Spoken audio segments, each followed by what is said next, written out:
Buenas noches.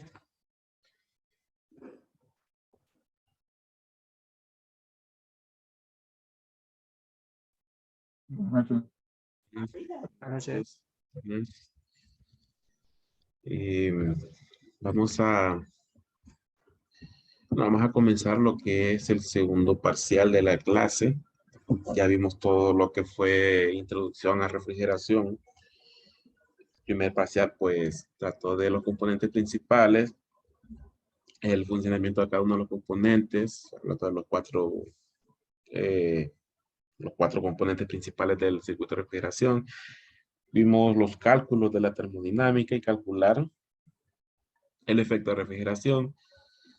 En el ejemplo, bueno, en el ejemplo a nosotros nos daban la capacidad de refrigeración requerida, que creo que eran 10 toneladas de refrigeración o 120.000 BTU hora.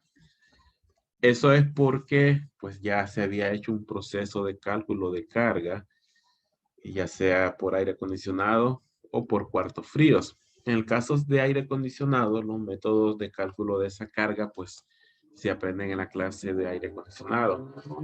Ahora nosotros vamos a aprender a calcular esa carga, pero cuando la aplicación no es aire acondicionado, sino que cuartos fríos, que son pues ambientes para mantener temperaturas bajas, ya sea para mantener fríos algún producto o congelado, como productos alimenticios, carnes, bebidas, lácteos, frutas, verduras, eh, granos, todo ese tipo de productos.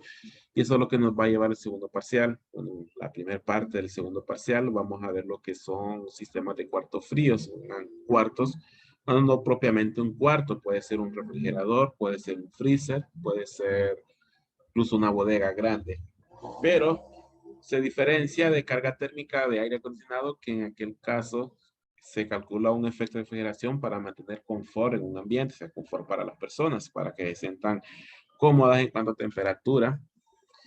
Pero ahora la diferencia es que las temperaturas que vamos a mantener son mucho más bajas que un sistema de aire acondicionado. Temperaturas de 4 grados centígrados, temperaturas bajo cero, menos 10 grados, menos 20 grados centígrados, para congeladores. Entonces eso es lo que vamos a ver este parcial. Vemos ahí un pequeño esquema de un ejemplo de un cuarto frío, donde está como traslúcido lo que son los contornos de las paredes de este cuarto. Puede ser que fuese algún ambiente para mantener, por así decirlo, verduras, digamos, verduras congeladas. Eh, tenemos el cuarto, tenemos aquí el acceso por la puerta y tenemos, bueno, el cuarto hace las veces del ambiente a mantener frío, mantener congelado si fuese para temperaturas menos bajo cero. Pero tenemos el sistema de refrigeración, tenemos por aquí el equipo exterior, el cual está concentrado en sí lo que es el condensador y el compresor. Y no sé, aquí está el compresor y el condensador. Y por acá adentro tenemos lo que es el evaporador. Y por aquí tenemos lo que es la válvula de expansión, el dispositivo de expansión, que en este caso es electrónico, según como vimos en parcial anterior. Tenemos el evaporador, como aprendimos, es el que se encarga de enfriar el ambiente que ya está frío, extraerle calor. Se envía luego por un sistema de tuberías hacia el compresor. El compresor que está acá adentro eleva la presión y descarga el refrigerante al condensador. El condensador, pues, pasa aire forzado, extrae el calor de rechazo y luego enfría el refrigerante y lo manda de regreso al evaporador. Antes de pasar al evaporador, pues pasa por un dispositivo de expansión que reduce la presión que aumentó el compresor y ya puedo mandar el refrigerante nuevamente al evaporador. Entonces ese es el circuito de refrigeración que estudiamos el parcial pasado. Ahora hablando un poco más del cuarto frío, podemos tener, aparte de sus elementos constructivos, como son las paredes, techo y el piso, bueno, el acceso, podemos tener un sistema de control que está monitoreando la temperatura. Según la temperatura que yo setee, que este hace las veces de un termostato o un sistema de aire acondicionado, este está midiendo la temperatura. Si yo seteo mi cuarto a menos 5 grados centígrados, cuando se llega a esa temperatura, este sensor lo identifica y manda a controlar el sistema. Puede ser que mande a apagar estos ventiladores o puede ser que mande a apagar el compresor. Eso pues va a depender de cómo lo estamos programando. Este mismo control puede tener un monitoreo de alarmas, un monitoreo de historial de condiciones de trabajo. Puede conectarse mediante una red inalámbrica o una red Ethernet a otro control central, o puede conectarse a Internet para un monitoreo remoto. Aquí vemos que este control también se va a encargar de abrir y aperturar y cerrar lo que es la válvula de expansión. Pero la termostática que nosotros veíamos era un trabajo netamente mecánico y había un bulbo que pasaba a la salida del evaporador para monitorear la temperatura de la salida. En la electrónica, la válvula electrónica, se reemplaza ese bulbo mecánico por un control y un sensor de temperatura. Pero estos pues hacen la función de lo que hacía ese bulbo en la válvula termostática. Pero al final pues este control que se encarga de controlar el paso de refrigerante, la cantidad de refrigerante que yo mando, monitoreando el sobrecalentamiento a la salida del evaporador. Podemos tener por aquí también un transmisor de presión. Y bueno, esas son algunas de las partes constructivas que estamos viendo de un cuarto frío. Aquí tenemos otro ejemplo de cuarto frío. Los elementos pues similares a los anteriores, pero adicional tenemos otros elementos que tal vez no estaban en la imagen anterior. Aquí se logra ver el material de construcción del cuarto frío. Son paredes aisladas para evitar que haya ganancia de calor desde los exteriores. Podemos tener también un sistema de iluminación, una lámpara. El tablero de control en este caso está por afuera del cuarto frío. Pues eso daría la ventaja que para monitorear no hay que ingresar al cuarto frío.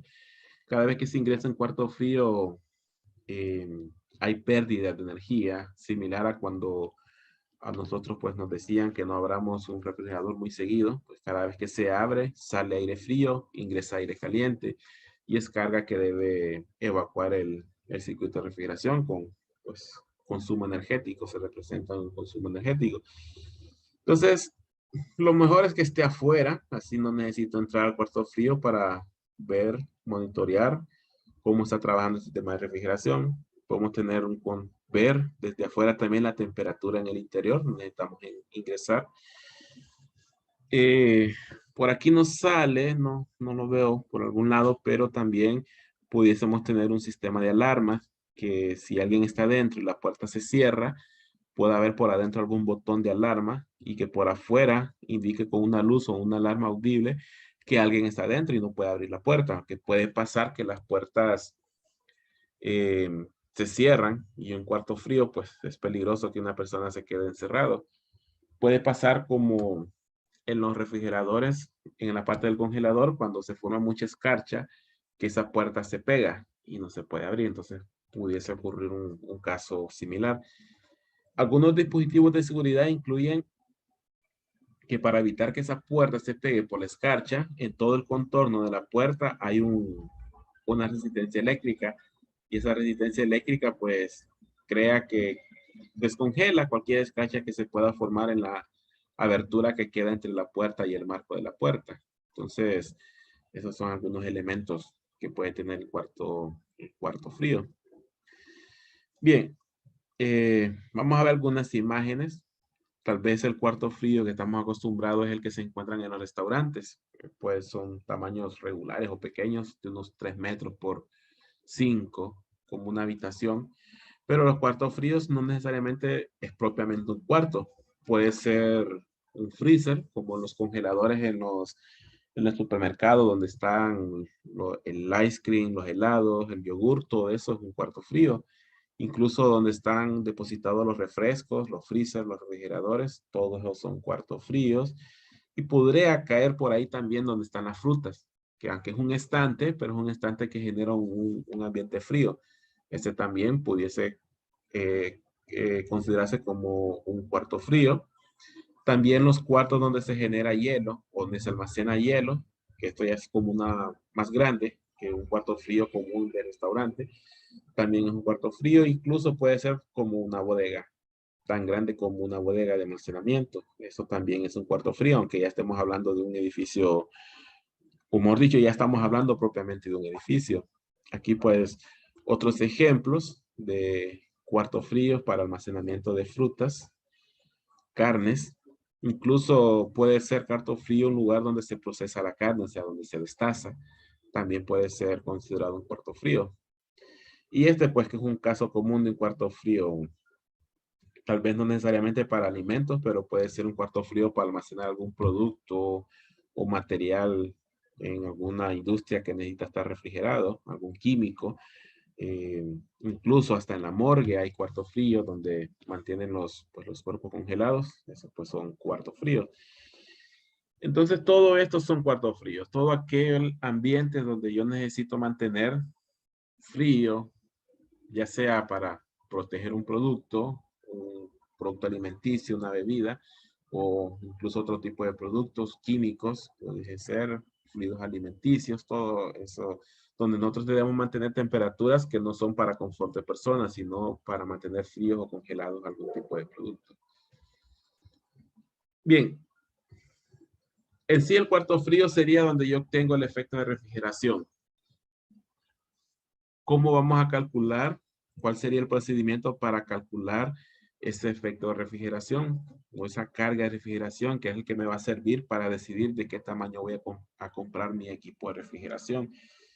Eh, Hay un procedimiento que es muy similar al seguido en aire acondicionado, aunque un poco más simple, mucho más básico. Es muy similar al procedimiento de aire acondicionado. ¿Qué quiere decir? Que en aire acondicionado calculamos transferencia de calor por paredes. Aquí también lo vamos a hacer. Transferencia de calor por infiltraciones de aire. Aquí también lo vamos a ver. Bueno, no sé si ya llevaron aire acondicionado, pero si ya lo llevaron, pues pueden recordar de qué me estoy refiriendo. Eh, Podemos tener cargas internas por iluminación, por equipos, cargas por personas y adicional cargas por el mismo producto. Es decir, por los alimentos o los productos que estamos almacenando generan calor o vienen con una temperatura, se necesita meter al cuarto frío, se tienen que enfriar, ahí hay un calor. Si hay que congelarlo, hay otro calor que hay que sumar.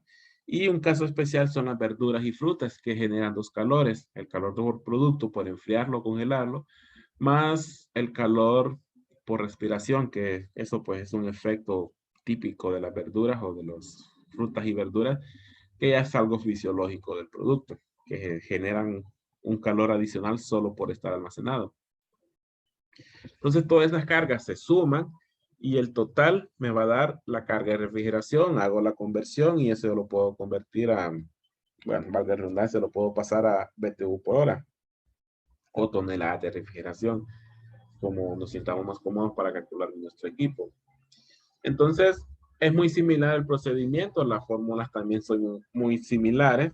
Tal vez aquí se simplifica un poco lo que hacíamos en aire acondicionado con respecto al clima, que había que sacar la posición geográfica de nuestro sistema. Aquí se reduce bastante, solamente, o mejor dicho, los cuartos fríos es común, es muy común que estén bajo sombra o estén al interior de un edificio. Entonces, la condición del sol exterior o del clima eh, poco le afecta. Sí hay que saber a qué temperatura y humedad está el exterior, pero qué condiciones tengo en el transcurso del año, eso no se toma muy en cuenta. Al menos que una de las paredes del exterior, pero eso se trabaja con un factor de corrección que lo vamos a ver más adelante. Bien, entonces, de todas esas cargas que hablamos, el primero es por transmisión de calor. Entonces, bueno, leamos un poco la diapositiva. La carga de refrigeración es la cantidad de remoción de calor del espacio refrigerado que se requiere para mantener el espacio o los productos a las condiciones deseadas, a las temperaturas de almacenamiento. Está formada por transmisión de calor por paredes, pisos y techos, como acabamos de mencionar. Calor por infiltración de aire al espacio refrigerado, que este es cada vez que yo abro y cierro un refrigerador. Ese aire que sale helado es reemplazado por aire caliente y es aire que genera carga de refrigeración. o efecto de refrigeración que no debería ingresar, porque entonces tengo que poner a trabajar mi sistema para compensar esa pérdida de energía o ganancia de energía en este caso, mejor dicho. Calor procedente del producto a refrigerar. Y por último, pues ganancias de calor internas, como mencionábamos, personas, motores, iluminación, pueden ser ganancias internas. Realmente tenemos 4 grupos principales de ganancias de calor. Bien, el primero de ellos pues es transmisión por calor y tenemos una ecuación similar a la de aire acondicionado, donde calor es igual a un coeficiente U, un coeficiente de transferencia total de calor, por el área por el cual se está transfiriendo calor por un diferencial de temperatura. Esta es la ecuación de aire acondicionado. En refrigeración se reduce un poco y este valor de U junto con este valor lo vamos a tomar como un solo valor. Lo vamos a tomar como un valor U también, pero este valor U ya está considerando la diferencia media de temperaturas. Entonces nuestra ecuación se va a reducir un poco. Calor va a ser igual a un valor U, que este es un valor donde se considera tanto los BTU como el área, el BTU, la diferencia de temperaturas, perdón, multiplicada por el área, es decir, el área de la pared, alto por ancho. Área, pues eso va a depender de la construcción del cuarto frío, cuánto miden las paredes, cuánto mide de alto, cuánto mide el techo, cuánto mide el piso. Y eso a su vez va a depender de cuánto producto yo voy a almacenar. Obviamente, pues el producto debería estar en sus cajas empacadas o en estantes y eso va a ir dando pues una capacidad de volumen. Entre más producto, pues más grande debe ser mi cuarto frío. Entonces, esa área va a depender de eso. Vamos a tomar en cuenta aquí de que ya se hizo esa parte, donde según la cantidad de producto, alguien ya decidió mi cuarto frío va a tener tantos metros de largo, por tantos metros de ancho, por tantos metros de alto. Entonces, tenemos nuestra ecuación de calor por paredes o transmisión o conducción, como digamos en aire acondicionado, igual un valor U por un área. Bien, valor U, ¿dónde lo vamos a obtener? Esto está en la tabla de libros, el 14.1, y también está en un manual que yo les compartí, un manual de ingeniería de un fabricante que se llama Bon, que me gusta usar más ese manual porque las tablas están un poco más claras, más, aquí se mira bien, pero hay algunas tablas que están un poco borrosas.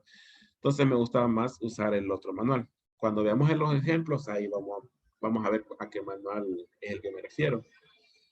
Bien, el valor U lo vamos a obtener de esta tabla, es la 14.1 en el libro. En el manual de PDF no recuerdo qué número de tabla es, pero es similar. ¿De qué va a depender? Va a depender de un espesor de pared.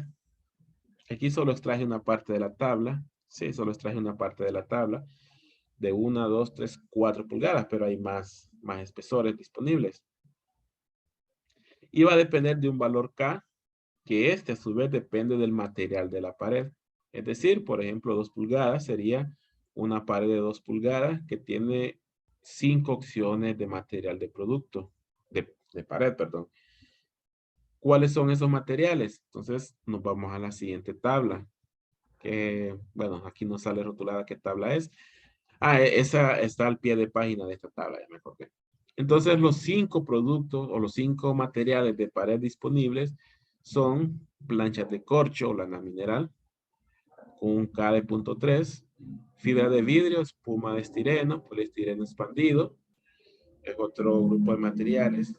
Otro es poliestireno moldeado, otro es el uretano, hojas rosas, paneles de espuma de uretano, y por último, paneles de uretano. El de arriba sería uretano que se echa como en spray y luego este se expande, o ya los paneles prefabricados, que sería el último. Bueno, al revés, realmente. El primero sería ya el panel prefabricado y el último sería el spray que se echa en sitio, como dice aquí. Bueno, al final nosotros debemos ubicar cuál es el material de nuestras paredes. Por ejemplo, poliestireno. Corresponde a un valor K de 0.2. Entonces, si yo quiero saber cuál es el valor U, yo me ubico en el espesor de mi pared. Imaginemos que es 4 pulgadas. Y vamos a ubicar el valor K del poliestireno, que era 0.2, de acá. Entonces ya tenemos esta fila ubicada. Pero ¿cuál de todos estos valores va a ser mi valor U? Entonces nos vamos a esta fila y aquí lo que tenemos es una diferencia de temperatura que corresponde a la diferencia de temperatura exterior, o sea, alrededor del cuarto, menos la temperatura en el interior del cuarto. Entonces hacemos esa resta y ubicamos aquí el valor. Imaginemos que al restar nos da 60. Entonces este sería nuestro valor de U, sería 72. Y ese valor lo vamos a multiplicar por el área de pared.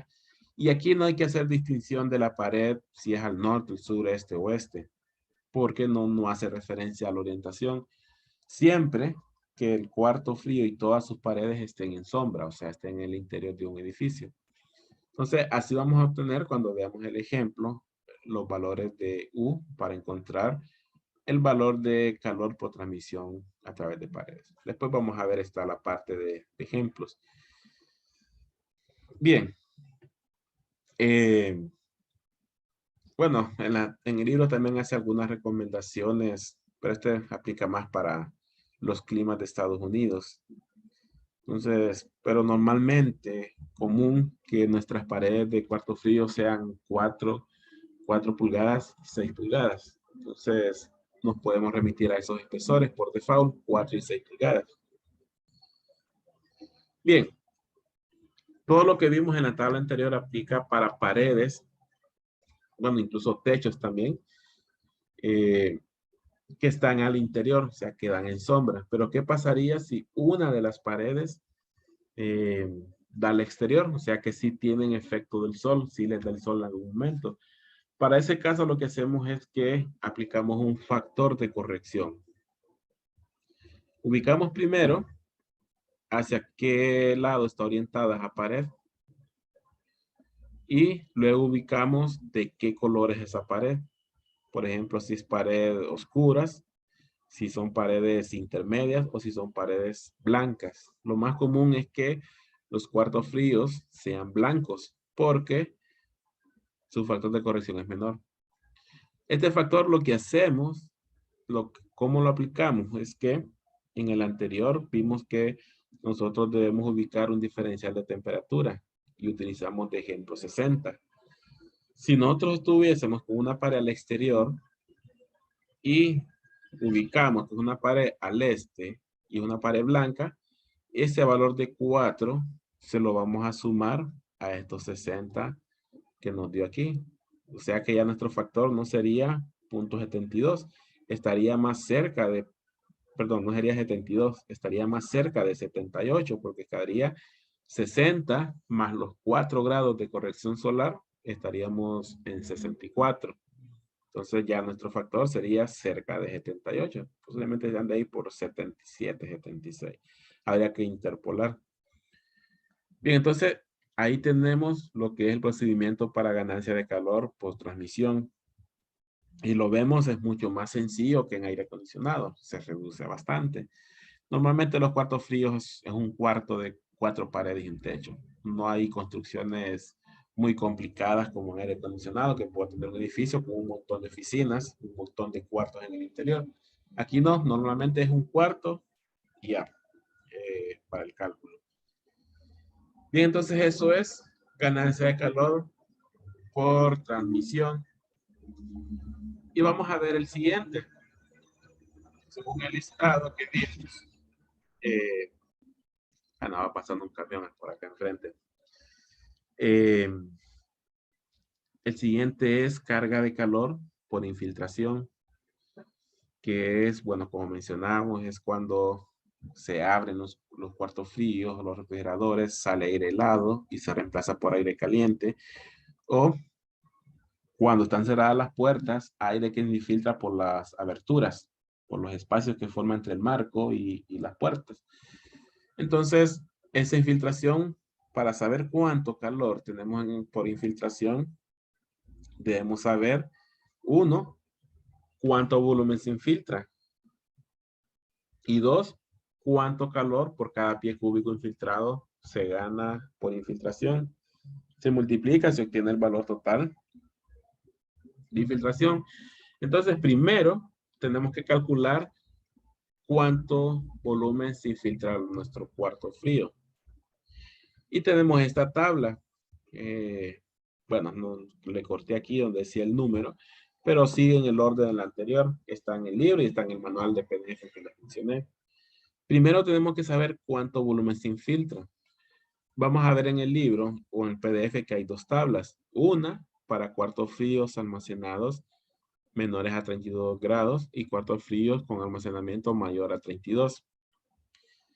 En esa tabla vamos a encontrar volúmenes de referencia. Pero este es volumen, este no es cuánto aire se infiltra. Esto es el volumen físico de mi cuarto frío. O sea, largo, largo por alto por ancho. Entonces, ahí yo voy a obtener el volumen de mi cuarto frío. Ubicamos ese volumen aquí. Digamos, si fuese un cuarto frío de 10 pies por 10 pies, tendría un área de 100 pies y que tenga 10 pies de alto, estaría hablando de 1000 pies de volumen. Entonces nos ubicaríamos acá. Y si vemos, para este cuarto frío que tiene un volumen de 1000 pies, le correspondería un valor de 13.5. ¿Qué es 13.5? Es cambios de aire por hora o por 24 horas. Eso es algo que se me olvidó mencionar, pero voy a terminar esta tabla para mencionarle. Corresponde un valor de 13.5, pero ¿qué es este valor de 13.5? Es cambios de aire por 24 horas. Ahora, ¿qué es un cambio de aire? Un cambio de aire es que el volumen de mi cuarto frío lo voy a reemplazar una vez. Es decir, que yo voy a reemplazar estos 1000 pies una vez. Pero si mis cambios de aire son 13.5, quiere decir que yo voy a reemplazar 13.5 veces este volumen durante 24 horas. Esto debido a la infiltración, es decir, que entra tanta infiltración que en 24 horas se reemplaza 13.5 veces este volumen de acá. Es decir, que en 24 horas entra 13.500 pies cúbicos por infiltración. Esa es una forma de decirlo.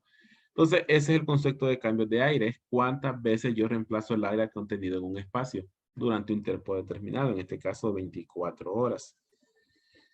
Bien, con eso yo... aquí está la otra tabla. Este es, bueno, es la misma realmente que la anterior. Sí, es la misma realmente. Solo que es continuación, creo. No es la misma. Sí. Aquí yo tuve que haber puesto la de para mayores de 32 grados. Pero al final puse las dos menores de 32.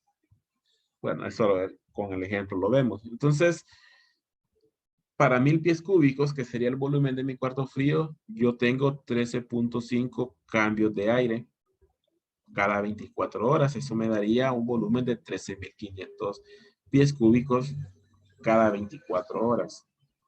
Ahora, ese solo es cuánto volumen se reemplaza, pero no me está dando todavía el calor que representan ese volumen. Es decir, cuánto calor representan esos 13.500 pies cúbicos que se reemplazan por infiltración. Entonces ahora tenemos que ver a cuánto equivale en BTU cada pie cúbico. Y para eso, pues, si en caso que estuviésemos usando el libro, nos vamos a la tabla 14.6. Esta tabla nos da el calor que representa cada pie cúbico de aire que yo reemplazo. Ya vimos que reemplazábamos 13.500 pies cúbicos. Eso lo tengo que multiplicar por los BTU que me representa cada pie cúbico. Entonces, en esta tabla tenemos ese valor. ¿De qué va a depender? Uno, va a depender de la temperatura de almacenamiento en el cuarto. Tenemos estas opciones de 30 a 65 grados Fahrenheit. Va a depender de la temperatura exterior, es decir, la temperatura en el contorno del cuarto frío. Digamos que 90 grados. Estos son Fahrenheit. Y a su vez va a depender de la humedad relativa. Para 90 grados yo tengo dos opciones, 50 y 60 grados, por ciento de humedad relativa. Igual, realmente para todas las opciones de temperaturas, para 85, 90, 95 y 100, tengo las opciones de 50% humedad relativa y 60% humedad relativa. O sea que yo debo conocer a qué temperatura y humedad se encuentra el aire alrededor del cuarto frío para obtener nuestro valor. Imaginemos que en el interior del cuarto frío necesito 50 grados de almacenamiento y que en los alrededores está a 90 grados y una humedad relativa de 60%. Entonces, nuestro valor sería 1.87. Estos son cada pie cúbico que yo reemplazo me representa 1.87 BTU de calor a mi sistema de refrigeración. Y si yo tengo 13.500 pies cúbicos que reemplazo, debo multiplicarlo por 1.87. Ya va a andar ahí por los 20.000 BTU hora. BTU, perdón. BTU cada 24 horas. Bien, entonces eso es infiltración. Creo que con esto vamos a... Sí, con esto estaríamos terminando. Solo quiero mencionar algo que se me olvidó. Es que voy a irme a transmisión. Vemos esta parte de acá. Esta es la ecuación que estuvimos hablando para calcular transmisión. Pero vemos que dice BTU por cada 24 horas. Cuando yo compro un aire acondicionado, se compra como BTU por hora. Quiere decir que todavía este calor no sería el que yo utilizaría para comprar mi equipo. Este sería el calor ganado cada 24 horas por paredes. Entonces, todos los calores que nosotros calculemos van a estar en términos de 24 horas. El que mencionamos ahorita por infiltración, si lo vemos, es infiltración por cada 24 horas. Esos 13.500 pies cúbicos que nos dio es cada 24 horas.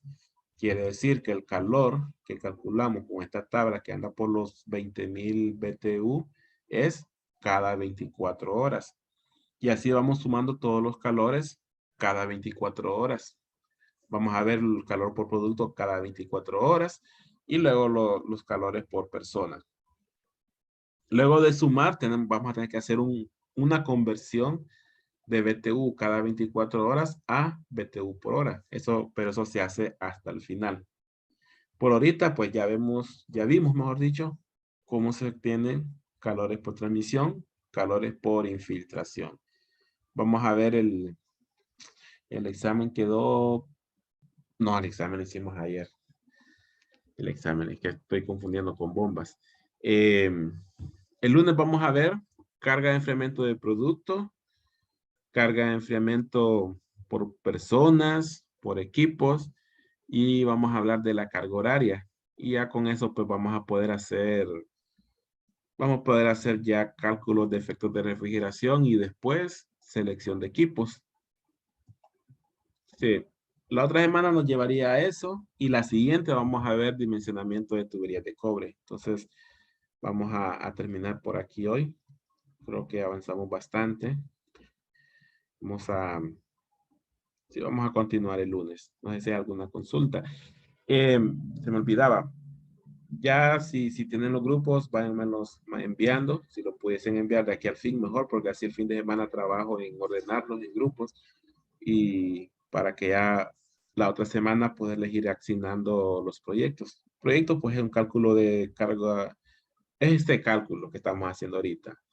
Y después calcular lo que vimos en el primer parcial y después hacer la selección del equipo y después calcular las tuberías de cobre, que eso todavía no lo hemos visto. Bien, entonces, no sé si hay alguna consulta, si no, pues continuamos mañana.